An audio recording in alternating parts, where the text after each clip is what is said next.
Hello, everybody. This is Tony Moze, and I'm here with sex therapist Amie Harwick. How you doing today? I'm doing great. Thanks for having me. Sex, sex, people. It is just such an awesome word, and when I say it's awesome, it's not only positive awesome, it's a vast connotation of it. I mean, it's something that we crave, something that we love, sometimes something that we debate, something that we,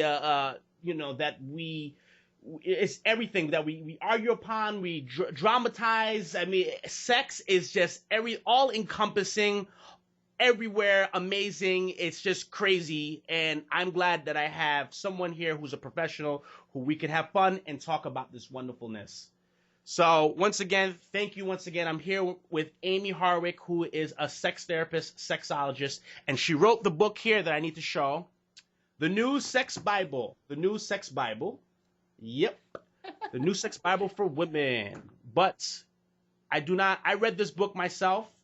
I read it and I did the rhyming book review of it. And of course, I read it from front to back. And I was like, oh my God, this is way more than just a book for women. Men should be reading this stuff too. So I swear, like men, as a heterosexual guy, like I get very, a lot of us heterosexual guys, when we see something for women, we're like, back off. No, we get very like narrow-minded and we think, no, it's not made for us. But in actuality, it is. It's also a very helpful book. It was a very helpful book to me. So I'm thankful for this. And there's a rhyming book review that I've done on TonyMoze.com and YouTube.TonyMoze. But without further ado, once again, I'd like to talk to Amie. Amie, I'd like to ask the question first. What made you get into this book? What inspired you to write this book? Well, I've always had a pretty strong interest in women's health, women's sexual identity, and what I can do to empower that, learn more about it, and embody that myself. I mean, those are really important concepts to me. I was actually approached by the publishing company, and they said, we have this series of books. If you were to write the one for women, what would you write? And so I thought, okay, this is a really cool opportunity to have my voice be heard. So I sent them kind of like a synopsis of all the topics I would want to cover and how I would approach it from a sex-positive therapist point of view to empower women. And they liked it, and they said, all right, start writing. And then I just started writing. So, I mean, I had a really good opportunity that I was hired and already in the place where I could do something empowering and important for women. So that was really a great opportunity. Yeah. Awesome. So now we have people who are coming in on the Periscope. They leave hearts. They're enjoying what they see or what they hear.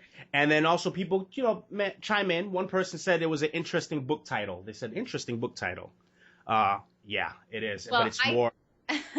I didn't make the title by myself. That's the only thing that they gave me from the publishing company. So the series is actually called the Sex Bible series. So there's for over 50 and for women and just a general one for lesbians. So as much as I love the title as well, the title was one of the only things that was handed to me. But the title has actually gotten me in a bit of trouble as well. I graduated with my master's from Pepperdine. And anytime somebody's published it from Pepperdine, they usually put it in an alumni newsletter to celebrate their accomplishment. So I thought, I'm so excited. I'm nationally published. I'm in every Barnes & Noble with this book. And why wouldn't I be in this Pepperdine alumni newsletter? And it's because, not the word sex. I thought it was because the word sex was in it because, it was a conservative Christian university. But it's because the word Bible is in it. So I'm sure they view that as probably pretty blasphemous. So I mean, I love it, but some people don't like the word Bible in it. But yeah, I think this is a Bible that we should definitely follow. Keep it next to your actual Bible, right next to your bed. Right there. That's right. Keep it there and get on your knees for it too. So it's going back to the book and the publishing company. What I liked about it too was how the format was so clean and so just easy flowing. Like you could just get through the book really simple. And I think that's what you need in a sex book. You don't need all this. I mean, like, granted, it's very informative, very educational. There's also some great illustrations here, which I don't want to show unless you're an adult, 18 and over, couldn't be able to. I would recommend to read this. But like the book's format was just so nice. It was just the way it is. I think many people would love this. And as a matter of fact, you've been getting really good reviews on it. So Right. Kudos. The format's really beautiful. That's one thing they did. I was able to pick out the models that were used, which was really fun. I was on set while they shot it. So that was a great experience to have.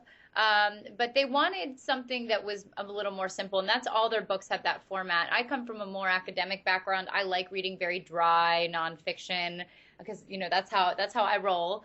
APA. But but when I brought that up to them, I'm like, I want to write a book about the history of feminism and sexuality and the impact of it. And they're like, not many people are going to buy that book. Let's think of a book that can reach more people with your voice. So with the way the format is of this book is, it's educational, it's informative, but it's also pretty to look at, and everything is done in a format that's easy to take in.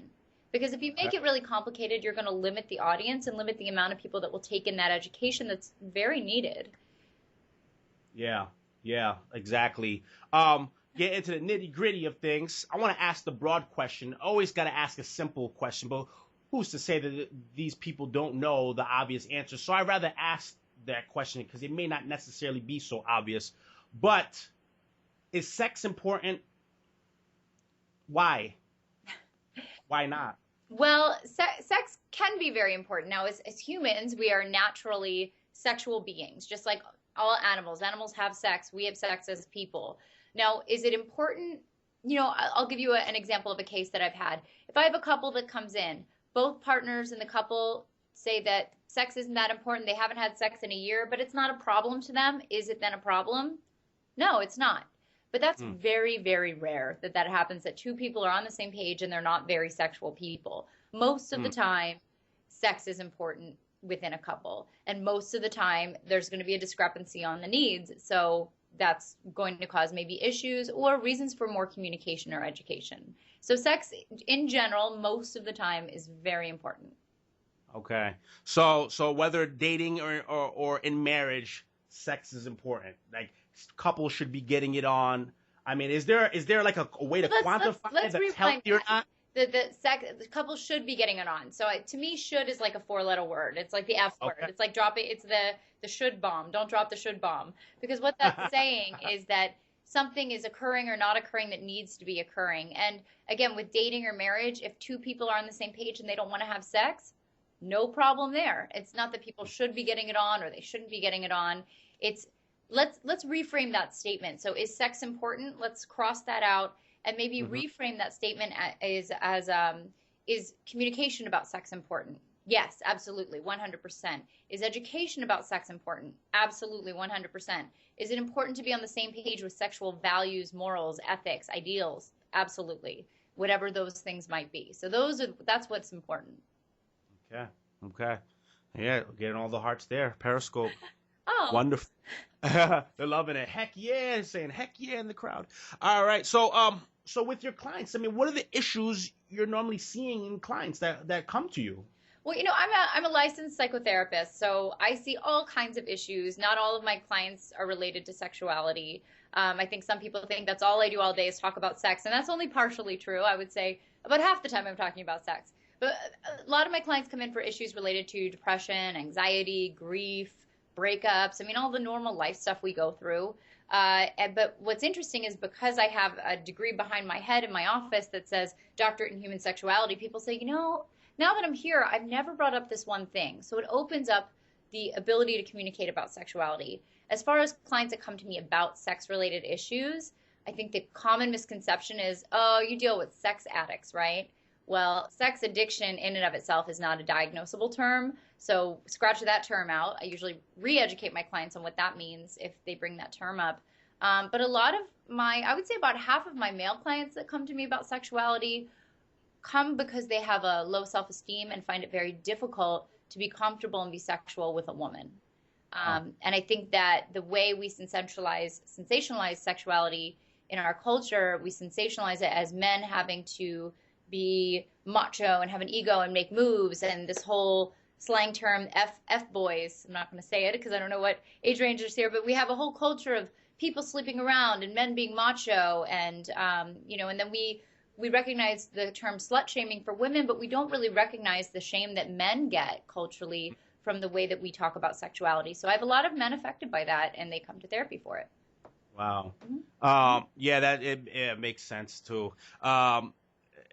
I wanted to, I noticed that you were in a documentary, right? Or am I wrong? Or you were in I've been some kind in a of, lot of different things. And one of the documentaries I was on actually just got on Netflix. I got some text messages. People screenshot it and sent it to me. They're like, I'm watching you. I'm like, that's actually creepy. Oh, on TV. Okay.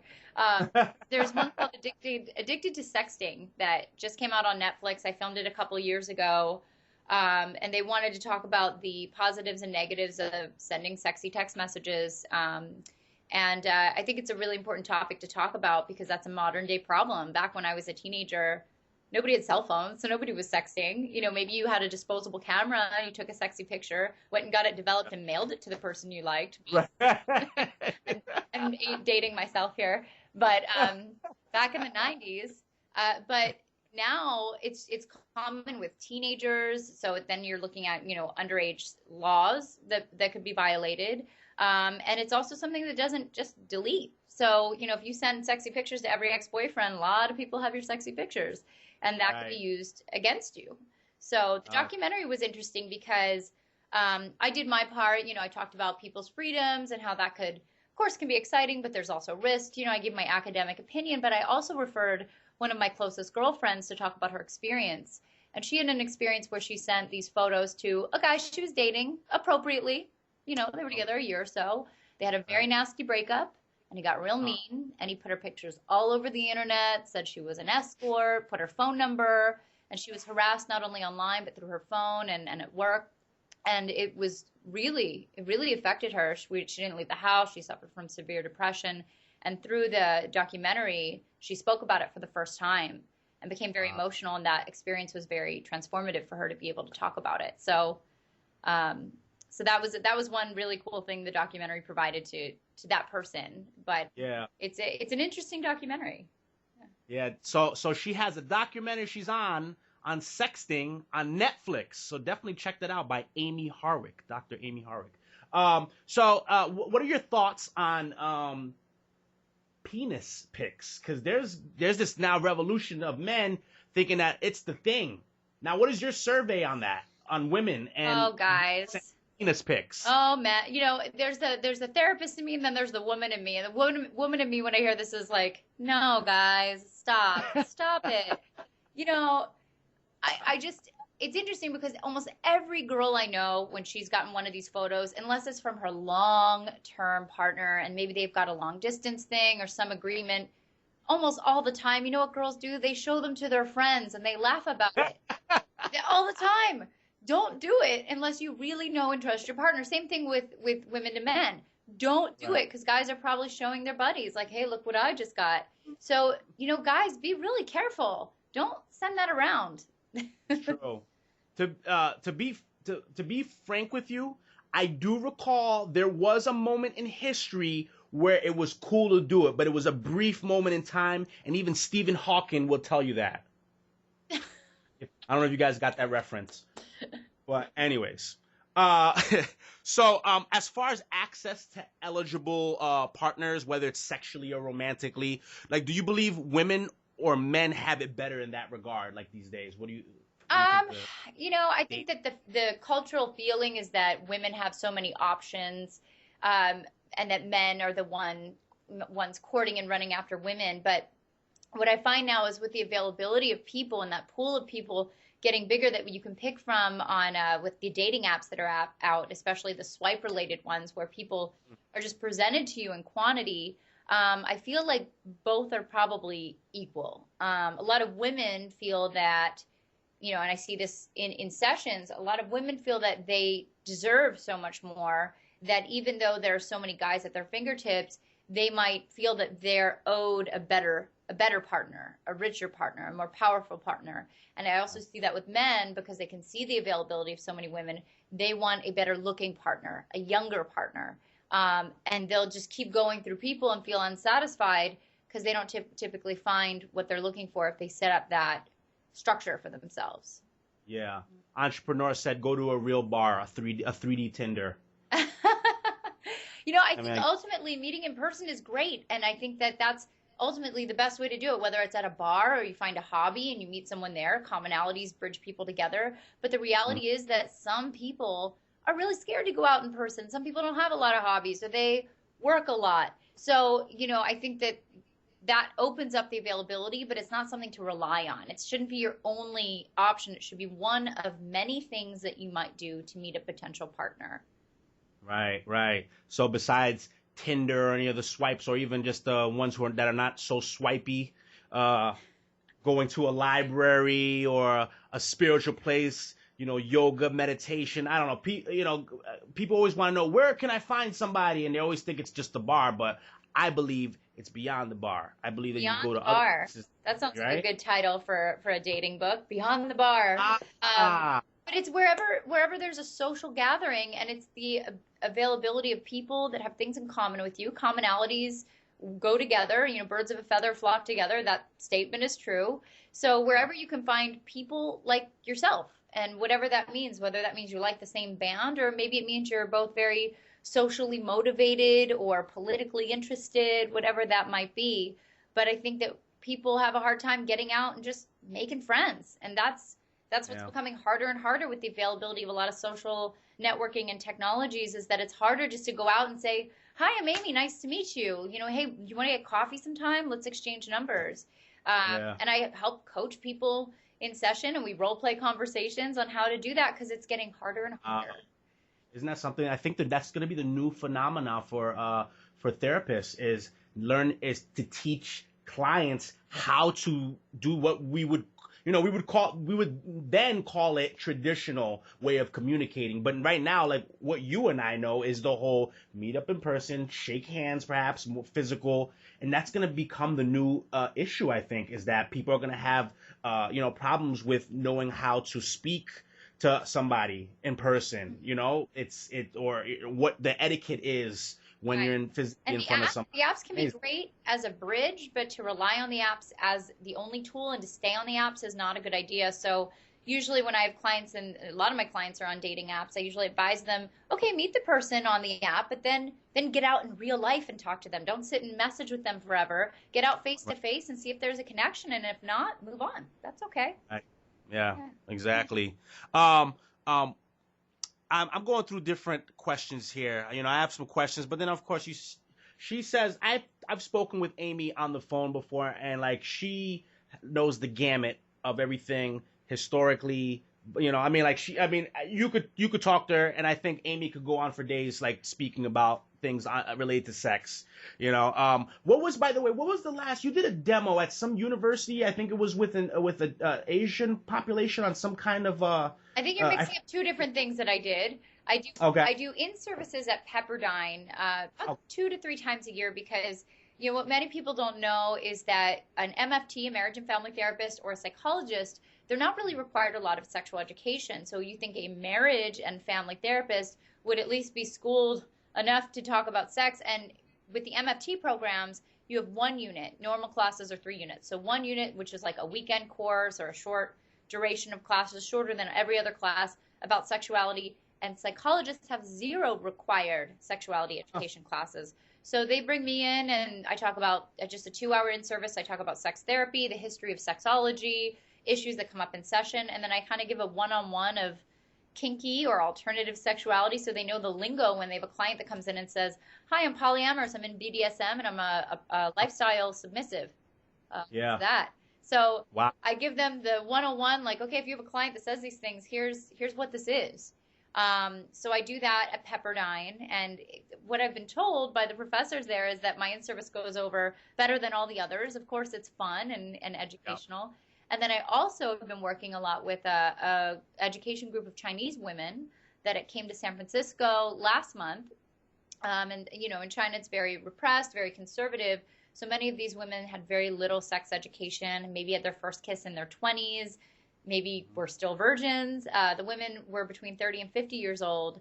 And so I educated them about body movement and eye contact and just basic human touch, like touching someone's hand, or, how to touch their face when you kiss. I mean, these simple things that we take for granted when we have experience in these things. So they're bringing me to China next month. So I'm going to go to China to educate at a feminine feminine energy seminar. That's awesome. Awesome. Historically, so I was thinking of the DSM. I remember because, I went to school for psychology, had to learn the DSM, and now, of course, God, lo and behold, the DSM-5. Can you tell Whoa. how much work I've been doing? I'm sitting here at my desk with my DSM next to me. That wasn't planted there. That was just there. It's there. I have these plastic tabs on my DSM, and my cat likes to rub on them. So I actually. Wow. So it's actually That's for the him. staple. That is the staple of every psych student, whether you're undergrad to a PhD or doctorate. That's the book that sits on your table that goes everywhere with you, basically. So it's a diagnostic and statistical manual, and it's anything psychiatric, psychological. All the diagnoses are in here and all the criteria for it. So one example is when people say, "What do you work with?" A lot of sex addicts.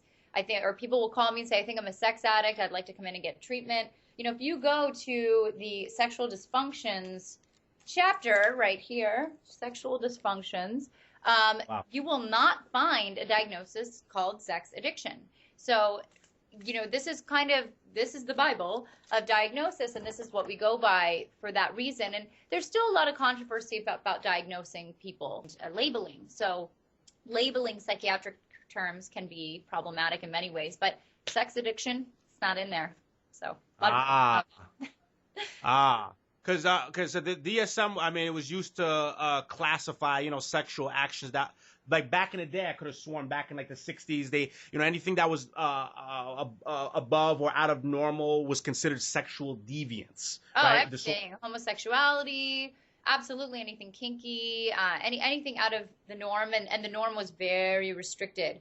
So only, I don't have the year, I should know the year off the top of my head, but only in the past 15, 20 years or so was homosexuality taken out of the DSM. So, and it's become a lot better, and it's a little more sex positive. We still have a long way to go, but it's getting there slowly, the sexual dysfunction area of diagnosis. Okay. So in terms of sexual deviance disorders, like bondage would be one, because I know fecophilia, defecating and being sexually gratified from someone pooping on you, by the way, is a sexual paraphilia. What is your take on society and their current views of all these things that were once considered like sexual deviance? Well, a lot of those have been actually removed. So let me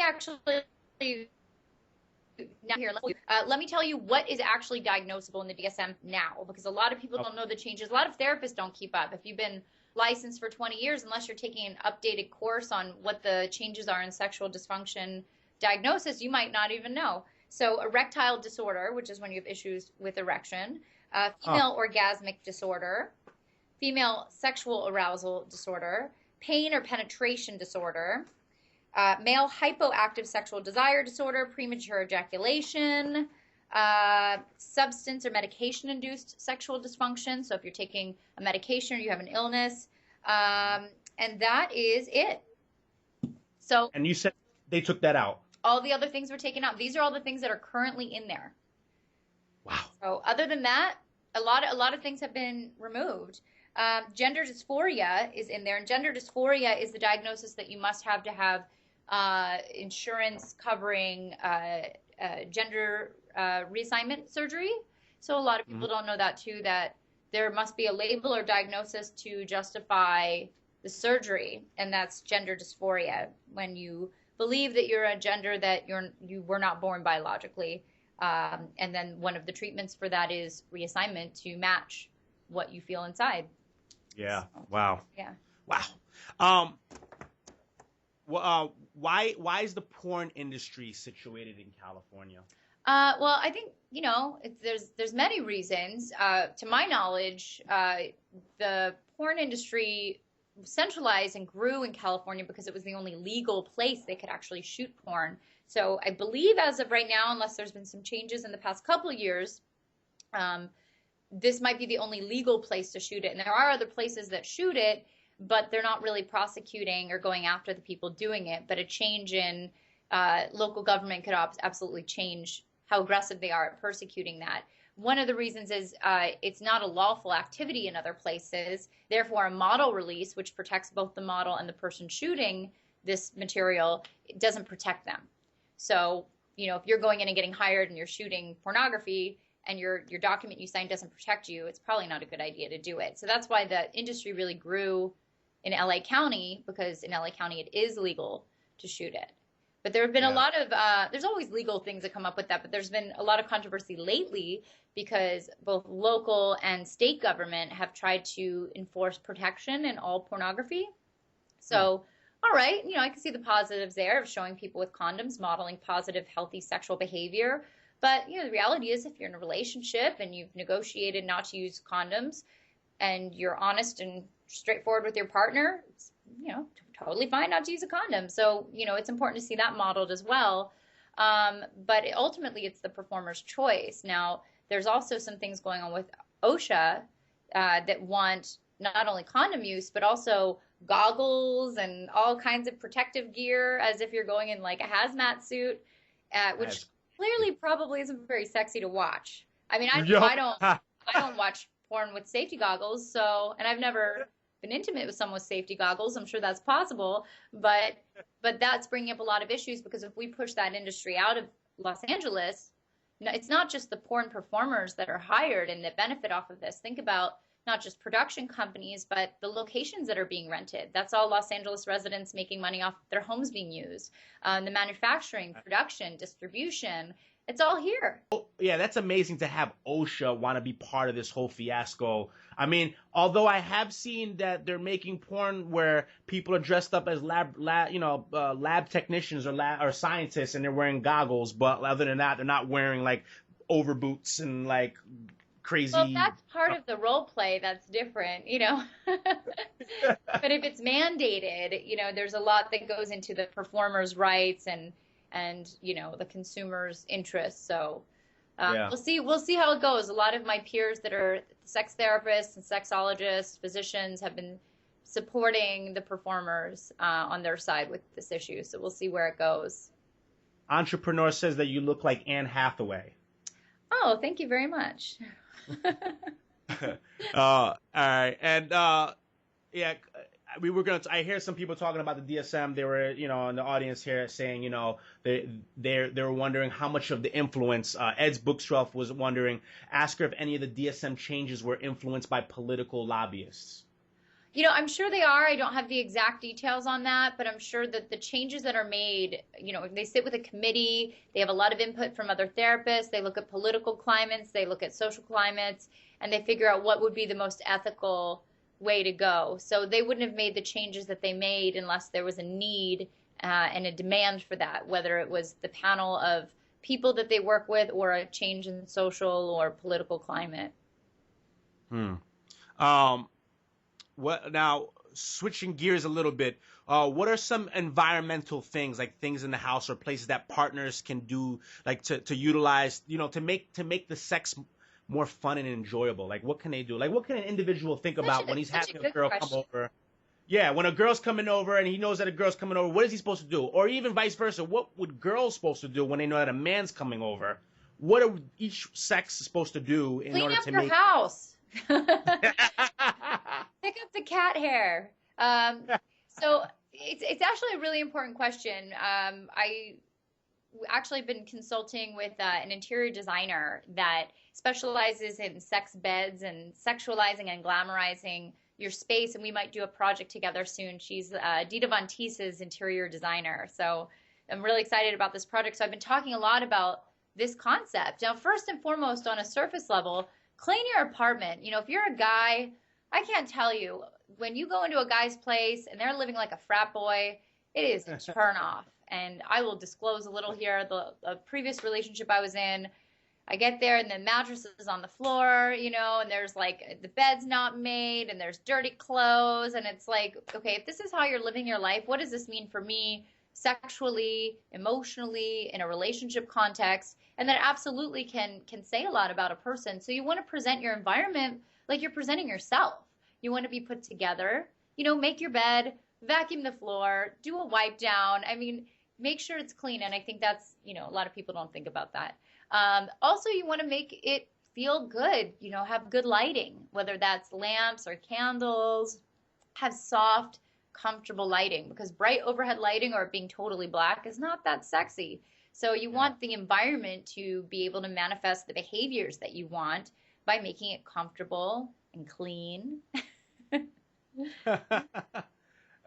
This girl, Jen Robinson, asked first off, what can you do on the flip side for what can a woman do for men, or what should they be doing preparing their place, or same things. I think that we have the stereotype that men are slobs and women are put together, and that is not the case.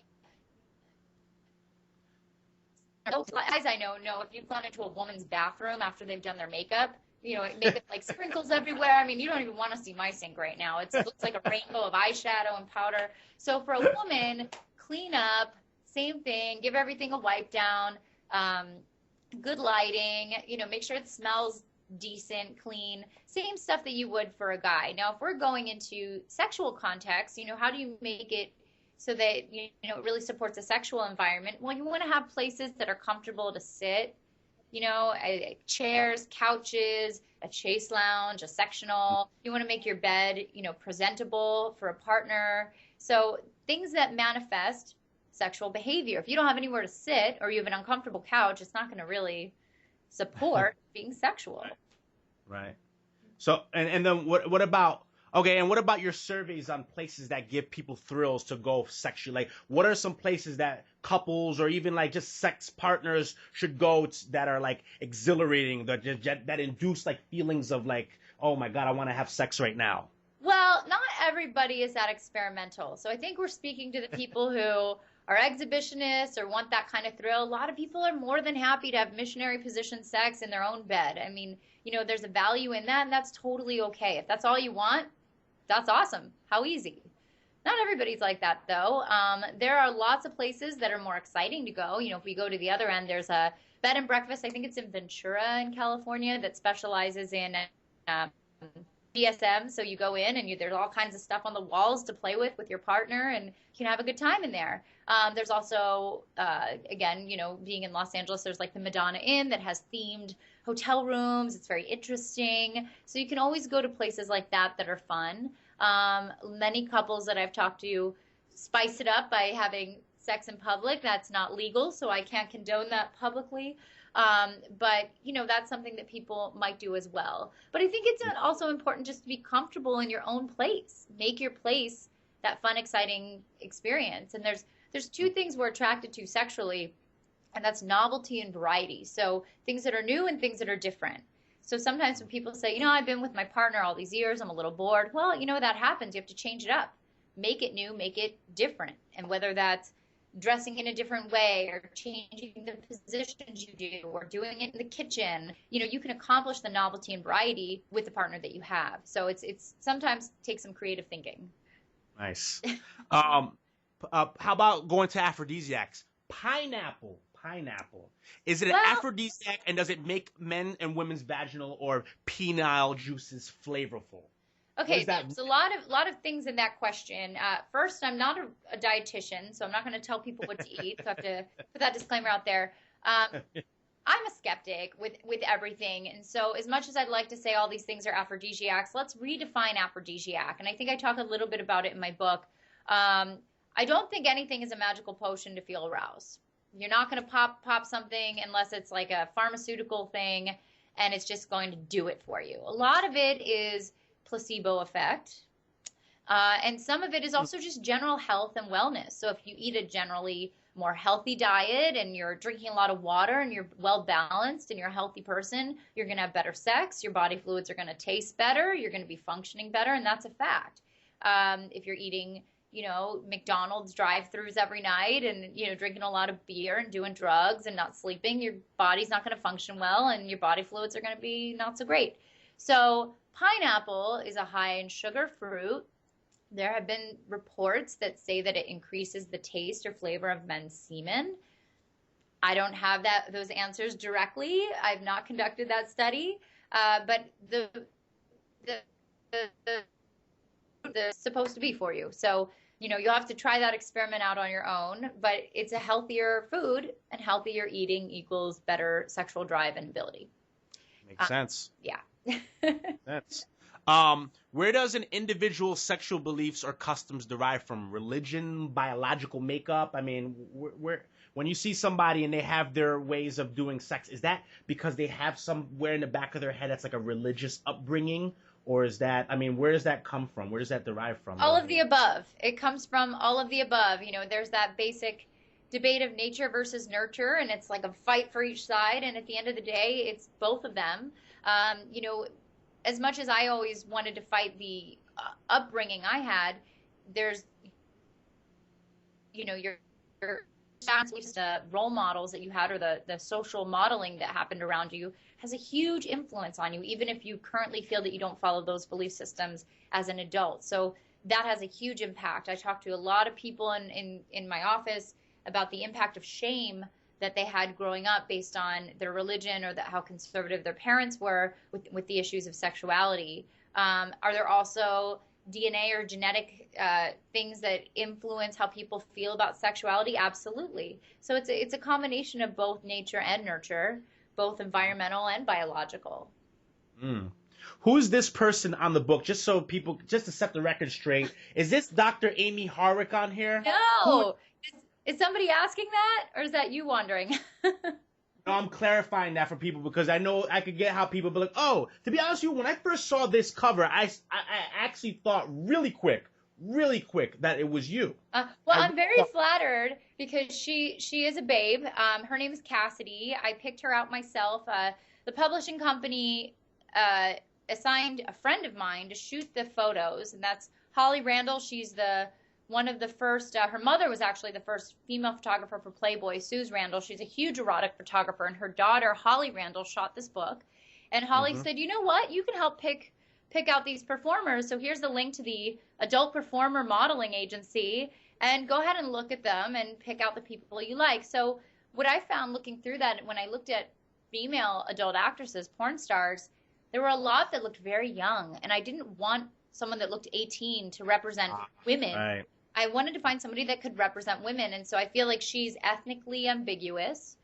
True. I feel like she could be any age. She's actually 35 now, so she was probably 33 when it was shot, and I like that she was in her 30s. She wasn't overly altered, because, you know, as much as I live in LA and a lot of my friends are beautiful and have, you know, implants and a lot of stuff like that, the rest of the country may not have access to that, and so I thought she was a better representation from the pool of people I chose from. The guys, there's actually not as many male performers to pick, and that was an interesting thing. My mom was visiting, and my mom helped me pick them. Yeah, that's Cassidy.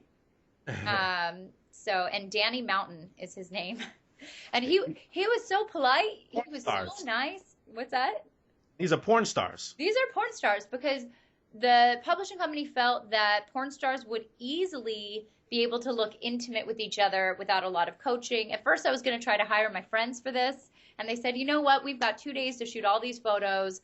We need the pros that can make the faces and be close to each other without feeling uncomfortable. So that's who I picked, and that was Cassidy. And I actually picked her because she looks similar to me. I like dark-haired women, you know. Oh. I mean, she's cute. Como dijeron que ella es la prima de ella, that she looks, and I said that in Spanish because she looks like she could pass for Spanish. She looks like she could pass for Persian, Arabic, white. You know, I mean, this girl really is ambiguous. You're right. And her eyes too, like she looks like she could seriously pass for many different cultures. It's amazing. You picked one. And of course, you know, everything about her is definitely fitting in and warm to the norm of, you know, our country and wherever else, you know, may want to read this. Do you have any other translated books? Are there any other language or formats? You know, I wish I had that answer, but I would have to ask the publishing company. I know it's sold in other countries. It's sold all over the world, but I don't know if it's translated. I can get that information and you can post it up later. All right. Okay, so let's see here. I already asked that question. So you're conducting a study? I mean, could you give us an idea about the topic? Sure, yeah. Well, right now I have a doctorate in human sexuality. It's a professional doctorate. It's called a DHS, and nobody knows what the heck that is. So I thought, you know, before I'm completely over going back to school, I'm going to do my PhD. So I'm doing my PhD now. I'm at the tail end of it, and I'm doing my dissertation, and I picked the topic of intimacy and activity. Can you repeat that again? Because it cut off, of course. Can you say that? Okay. Oh, hold on. It says internet connection problems between the two of you. Hold on while we get the call back. All right, am I back? Yeah. No, well, yeah, you're back. I mean, yeah, it's a little fuzzy, but I think if you say something right now at this point, it'll probably work. Okay. So I'm doing the impact of hepatitis C on intimacy and connectivity. Okay. Impact of hepatitis C and intimacy and connectivity. This is cool because she's, is this one of your are you doing any other studies, or is this your sole study right now? This is what I'm doing right now, and I picked that because I think that with the field that I'm in, I could have picked so many cool, fun things about sex positivity or feminism. However, I feel like there are certain topics that people are very scared to talk about, and I've seen people very close to me affected by this particular topic. And what's happening is when I tell people about it, they say, well, it's sexually transmitted. How could it not be affecting sexuality? And well, actually, it's almost never sexually transmitted, but the stigma about it is so shaming, and that it is sexually transmitted, that people are scared to have sex with people with hep C.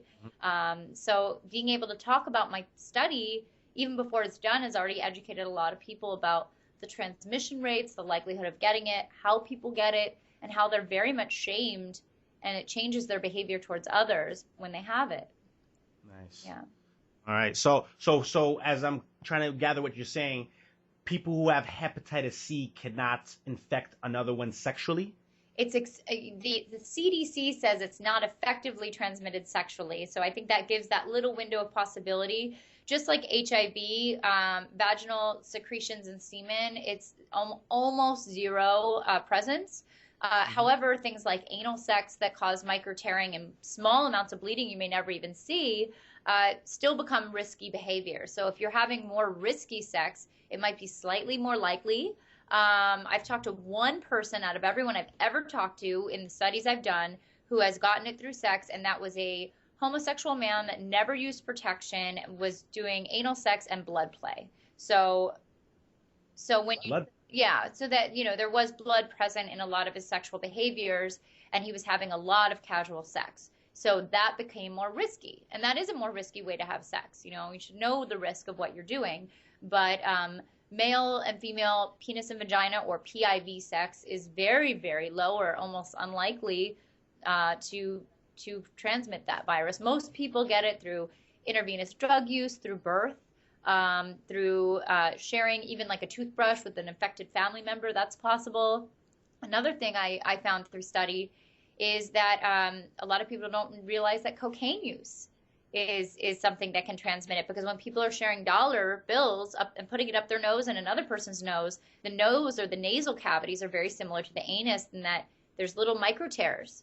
So if one person has it, they shove this dollar bill up there and they're doing the drug and they share it with their friend, that blood is now on the dollar bill, even though it's microscopic, and can transmit the virus. So I spoke with a woman that's how she got it. Wow. And, obviously intravenous drug use is a cocaine use. And a lot of people that use cocaine have no idea that this is the risk. So. Wow. It's been interesting. Yeah. Whew. Interesting.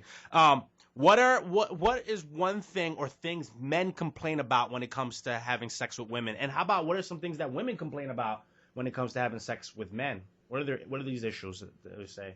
With men in long-term relationships, I do hear men complain about the issues of novelty and variety, so that their partner just doesn't do it for them anymore, and they're finding themselves watching more and more pornography, maybe comparing women they date to what they see in pornographic films or visuals they see online. So I do see that a little bit, an overusage of pornography and the comparison. So it's about kind of pulling back and seeing what's realistic and having a more realistic depiction of sexuality in partners. With women, with men, as far as what they complain about, a lot of guys I think right away go fast and hard with sexual movement, and most women don't want that, and you can communicate about it. So I hear from women that men don't communicate enough about sex, and that they just kind of go for it, and it's not what they like at all. So I think with Yeah. both partners, it's important to communicate more. It's, and really almost every answer I have for sexual intimacy with two people is communication. Yeah. You want to learn what your partner is wanting and expecting and desiring and make sure you're on the same page with it. Cool. So, Amie, a little fun tidbit I want to ask about you. First off, what is a favorite book of yours? And also, like, what are the music that you like that are bumping in your decks these days? Oh gosh, I'm surrounded by books. I'm like a book junkie. I'm sure you know Nice. that feeling, like your bookcase behind you. I strategically didn't have my piles of books behind me. Actually, I do have books if I can grab my DSM here. Yeah. Gosh, my favorite book. I read so much, and I have such a passion for really dry nonfiction. I'm not a very exciting person, but I would say as far as books, I'm going to list a few of my most influential ones. I really do love The Bell Jar by Sylvia Plath. It's a book I've bought for a lot of people, and I know my favorite books are the ones that I buy and gift out a lot. So if you've been one of the people who've gotten The Bell Jar from me, that's why. Man's Search for Meaning by Viktor Frankl is also one of my favorite books that I gift out a lot, do this a lot with it. And I do Irving Yalom's Staring at the Sun. Staring at the Sun is an existential psychology book about the meaning of death and how we think about it, and it helps reduce overall existential or death anxiety. So those are probably my top three. Nice. Yeah. And what about for music? What are you bumping? What kind of music do you listen to? My preferred music is heavy metal. My favorite bands are White Zombie and Pantera and Slayer, and I love the heavy stuff. But lately, I've actually been listening to a lot of more bluesy rock. There's a band called Dorothy I really like, which is really cool. Kind of like the Black Keys with a Janis Joplin style singer. Really cool. And I always go back to classic rock. I was at a Guns N' Roses event the other day. They had their reunion after 20 years. So, whether it's 60s, 70s, or 80s rock, it's kind of my reliable go-to. Nice. And so where can people contact you? I mean, where can they hit you up? Where can they search for Dr.? I'm so accessible thanks to technology. They can email me. My email is Dr. Amie Harwick, AmieHarwick @gmail.com. I believe. All right. We're trying to get the last bits of this talk here. Let everybody know where they can find you. Dr. Amie Harwick you said gmail.com? Yeah. Okay. But you can go to my website, which is dramieharwick.com. I'm also on Facebook, page for Dr. Amie Harwick, and then I'm on Twitter as Dr. Amie Harwick. So those are my social medias as of right now. Feel free to ask me anything, or if you have a question about something, feel free to reach out. And then also, you have anything upcoming? Any upcoming books or any projects that you're working on there? Well, I'm going to China next month to educate women, so that's really exciting. That's my biggest thing right now, and getting this research for this PhD done, and hopefully getting that information published to educate people and help reduce stigma about hepatitis C and intimacy. But after that's done, after about June, when I'm done presenting my dissertation, I'll probably be giving some talks and doing more writing. I regularly do write for a website called First Slice, which is kind of like a BuzzFeed type website. It's an article-driven site, so you can check that website out. I typically have articles up on there once every few weeks. And stay tuned to my Facebook and Twitter. Every time I have something coming up, I post about it so people can check it out. Awesome. And also, guys, remember, Dr. Amie Harwick's book is on Amazon.com. It's called The New Sex Bible for Women. I did a rhyming book review on it if you want to get a little side info on what the book's about. Thank you. Yep. So once again, thank you so much for coming on this wonderful show, Dr. Amie Harwick. It was a pleasure. Thank you.